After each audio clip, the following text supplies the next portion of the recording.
What's up, everybody, and welcome to another episode of Everything Wrestling. And today we will be doing our final episode of our WCW Halloween Havoc series.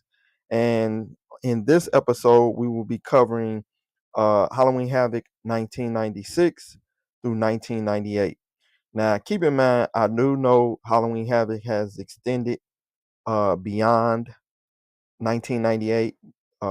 Basically, we know that NXT came along and revised the Halloween Havoc franchise, but we all know that the NXT, even though it's a great product, the NXT version is not the same as WCW version. So and I do also know that Halloween Havoc did go into, I think, all the way to 2000 on the WCW side, but realistically, we do know that WCW went down the crapshoot after 98. 98 was pretty much the last hurrah for WCW as we know it, because 99 and 2000 was pretty much a garbage product uh, for WCW. So everything that we do associated with WCW, usually the cutoff will be around 98. So just FYI. All right. So sit back, relax, and we're gonna go down that one more time, that nostalgia road for Halloween Havoc. All right, so first up, we have the match between Dean Malenko and Rey Mysterio, which was for the WCW Cruiserweight title. And that happened in Halloween Havoc 96. So obviously we're kicking off, and it was actually the kickoff match. Well, no, it wasn't a kick, it was like the second match for Halloween Havoc 96. But it's kicking off our series. And this one was a really good match. We know anytime Dean and Ray get together, you're gonna get great wrestling all around, storytelling, everything. So it was a really good match. If you know the background, pretty much Dean had snatched Ray's mask off to win the cruiserweight title. So overall, another good match. But Dean came out with the win in that match. But if you notice in our scene, we pretty much just got the standoff right after the announcement of Dean kind of looking on against Ray. But if you have a chance, definitely check that match out. So next up was the WCW tag title match, which actually on the card wise, it was the second to last match. And as you can see, uh the Outsiders came out winning. They won the WCW tag titles, and I actually think this was the first time that they would hold the tag titles. So pretty much it was the Outsiders against Harlem Heat, and the ending pretty much was Kevin Nash grabbing Colonel Parker's cane and hitting Booker T over the head, and Hall made the pin. It was a decent match. I mean, it wasn't a bad match. It was a decent match. I would say go back and look at it, but it wasn't like, I would say, top notch type match. But on a scale of 1 to 10, I would put it at about a 6. So I would, if you have time, definitely check it out. Overall, Halloween Havoc 96 was pretty cool. So definitely, like I say, if you get a chance, check it out. So the main event for Halloween Havoc 96 was Hollywood Hogan against Randy Savage for the WCW World Title. Now in that match, Hogan obviously will win, uh, thanks to the interference from the Giant.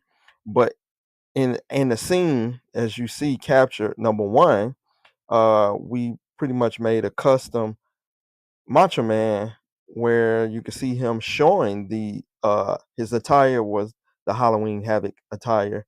So you see the orange and black, And then you can see Liz has on her outfit that coincide with the event.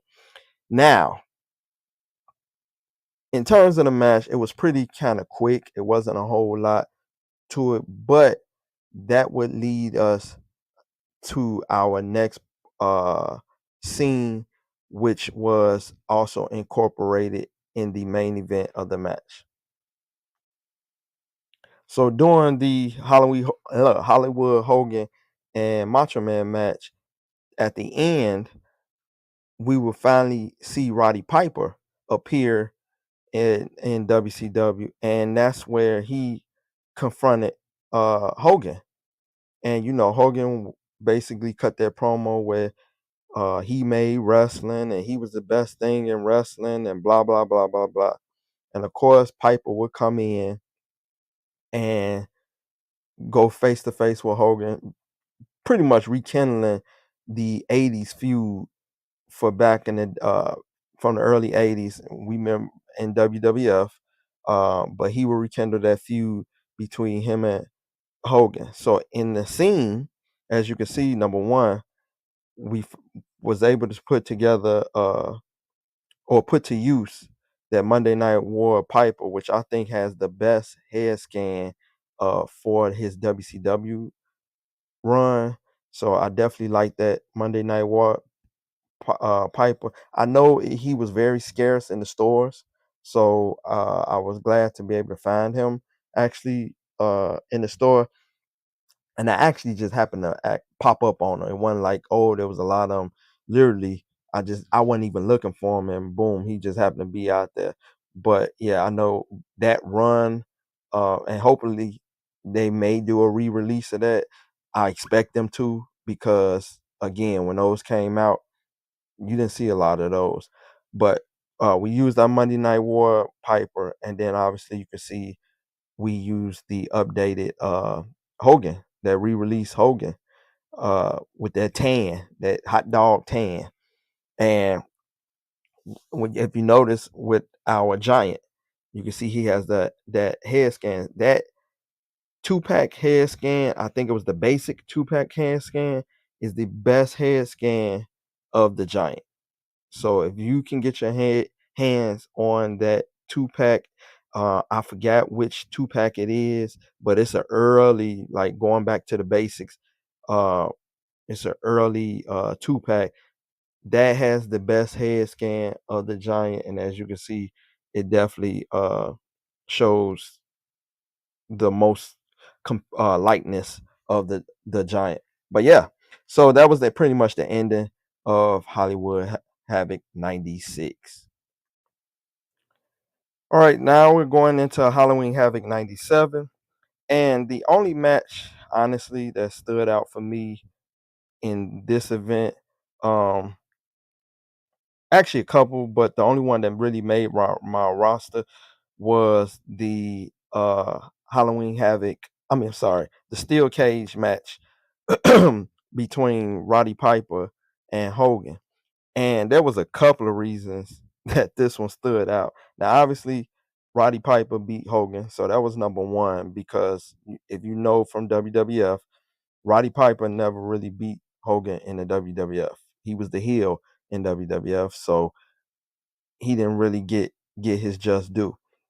But this would be pretty much the first time that he actually beat Hogan via the sleeper hold. So that was number one. And if you remember also in this match, at the end, Savage climbed the cage, got in there, and they started beating on Piper. And then all of a sudden, a fan climbed into the cage. And when I tell you that they stopped beating on Piper and they commenced to beating on that fan, if you have not seen that match, that's one part of Halloween Havoc 97 that I would suggest going back to review or going back to see, just for that part. Because you see the fan climb the cage, and keep in mind, this was like your cage of almost maybe of Hell in a Cell type size without the top on it. So it was that type of cage, and fans scaled up it real fast. But when he got over there, boy, it was like going into a lion's den. And he come down, and you know how the referee snatched him down. Man, they commenced a beating on that guy. So definitely go back and review that. But if you in that scene that you see above or that you're looking at, pretty much our buddy Bud, like, yeah, did a great job of recreating that scene. So as you see, Piper's handcuffed to the cage, Macho is holding him, and Hogan is hitting him with the weight belt, which pretty much is how it went down in the actual match. But I would definitely tell you, make sure you check that out. And now is Halloween Havoc 98. And there was two matches um that stood out from that event. One being good, the other one was blah. The first one, which was actually a decent match, was the Bret Hart versus Sting match. Very good. That was a very good match, and also the it would be Sharpshooter against Scorpion Deathlock, which they're the same moves basically. Everybody, if you know your wrestling, they are the same exact moves. I think the only difference is that Bret puts on a Sharpshooter from the right side, like basically using that right foot and then hooking them and turning them over. And Sting comes in with that left foot and then turn and hooks them and turns them over. I think that's the only difference in the two holds. But as you can see, we are covering the ending of that match. So that's the part that we recreated. And ultimately, Brett put the sharpshooter on Sting, but it wasn't without controversy because in the match, um, Sting basically was already knocked out. So Scott Hall, I think Scott Hall came down. It was one of the outsiders, but I think it was Scott Hall. And no, I'm sorry. Let me take that back. It was not one of the the outsiders. It was actually Brett. Brett took the Sting's baseball bat and he used it and knocked Sting out. And I think the ref was unconscious. Brett used the bat, knocked Sting out, woke the ref up, and then put the sharpshooter on him. And obviously, because Sting was unconscious, he really didn't submit, but pretty much Brett won by knockout. So it wasn't a submission, wasn't a win via submission. It was actually a win via knockout. But it was a good match. So if you have a chance to check out that one, definitely would tell you to check that out. And now we are at our final match. And this one was so so. So remember, I said it was a good one and a so so one. This one was actually so so. So this was pretty much trying to rekindle that WWF uh flair of icon versus type icon. So you had, Ultimate Warrior versus Hogan, but the 80s was gone. And so now that it didn't have that same umph when they redid it. So the main event for Halloween Havoc 98 was Hollywood Hogan against the Ultimate Warrior. And of course, Warrior had come over to WCW and he did a couple of promos where he was kind of almost like he was haunting Hogan and that type of thing. And remember that he was the back in the 80s that he was pretty much the only one to kind of really dethrone Hogan, and Hogan passed the torch to him, and you know how that story goes. Well, they tried to continue that, but like I said, the 80s were gone. So that same umph didn't hit as well in doing in 98.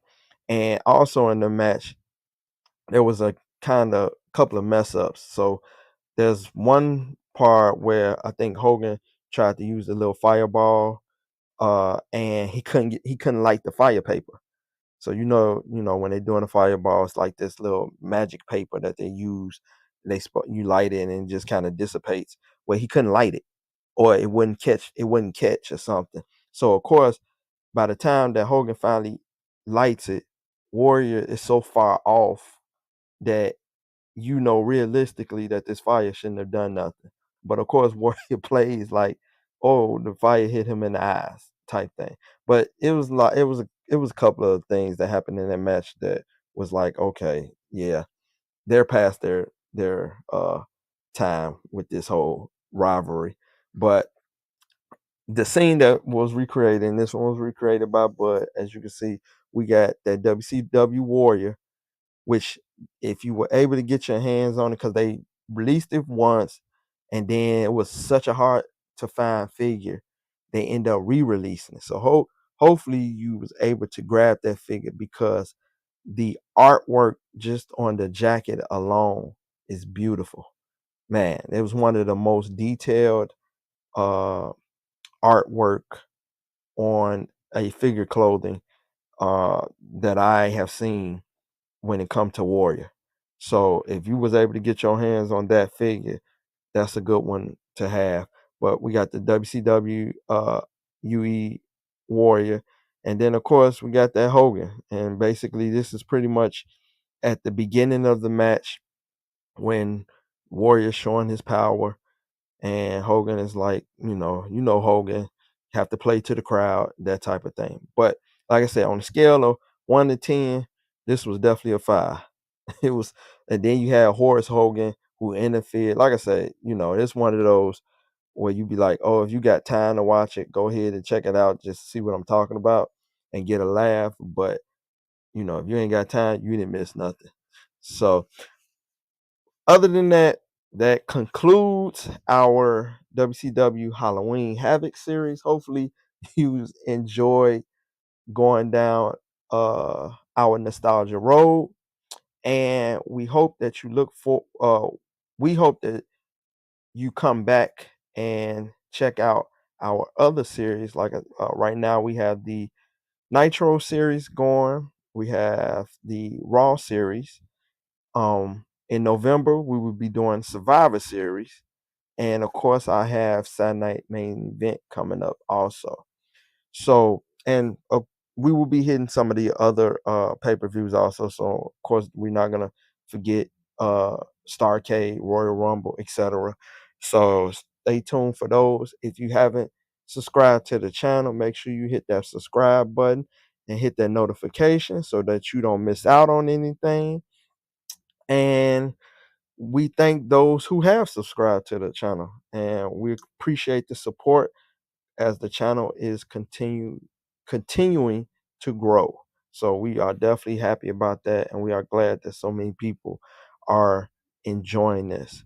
So until then, you guys stay safe out there and you stay blessed, and we will catch you on the next go around.